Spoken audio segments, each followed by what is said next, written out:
Hi friends, जय जगन्नाथ। एबे तो इलिश सीजन चली।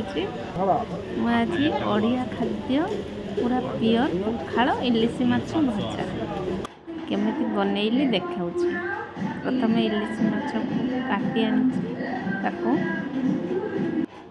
लुण हलदी गोले रखिली 5 मिनिट पर्यंत।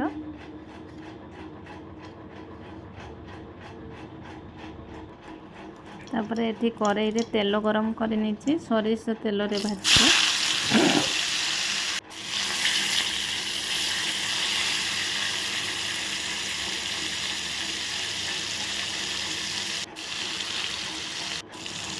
माछटा को लौटे नहीं लाल कर भाजी ने